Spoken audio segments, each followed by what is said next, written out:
Good evening, and welcome to Northern Eye Report.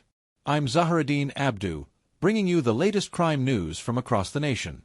We begin tonight with a thwarted attack in the Federal Capital Territory. A suspected suicide bomber was killed on Monday in a failed attempt to infiltrate the Mogadishu cantonment, popularly known as Abacha Barracks, here in Abuja. Military sources indicate the incident occurred around 2:14 p.m. beneath the pedestrian bridge near the cantonment, a known drop-off point for passengers entering the barracks.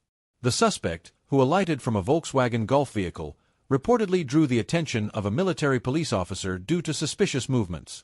When challenged and asked to step back for identification, the improvised explosive device he was carrying detonated a few meters away, killing him instantly and injuring two others. Efforts to reach the Nigerian Army spokesperson, Lieutenant Colonel Onyeki Anil, for comments were unsuccessful. However, a post on the Nigerian Army's X handle stated, "Explosion at bus stop opposite Mogadishu Cantonment Abuja.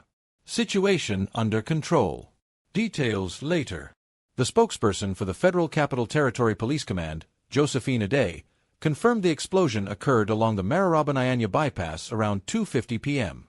She stated that the explosive ordnance disposal unit was immediately deployed to the scene, which was cordoned off for clearance and analysis.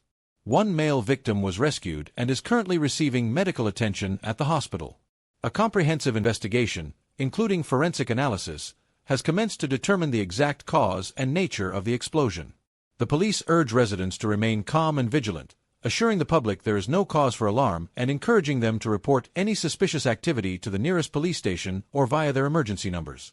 Moving to the northeast, troops of Operation Hadden Kai, with crucial air support, have successfully repelled a Boko Haram/ISWAP attack on New Marte in Borno State. Dozens of terrorists were neutralized, and weapons recovered in the early morning assault.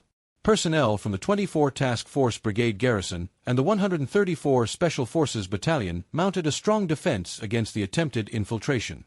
A fierce exchange of gunfire ensued, with the air component delivering precision airstrikes after conducting real-time intelligence, surveillance, and reconnaissance operations.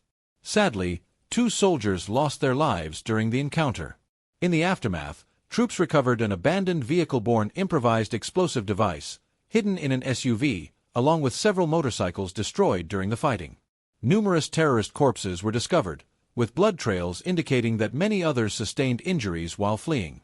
In a related development, troops also repelled an attempted attack on the forward operating base in Kumsh, further inflicting losses on the insurgents. Military authorities have reaffirmed their resolve to maintain relentless pressure on terrorist elements, pledging to deny them freedom of movement and restore peace and normalcy in the region. And finally, in Imo State, the police have reported significant successes in their fight against crime. According to Henry Okoye, the police spokesperson in the state, police operatives have killed 5 gunmen terrorizing residents over the past 2 months. These gunmen were neutralized during fierce gun battles with police operatives, and 7 kidnapped victims were successfully rescued.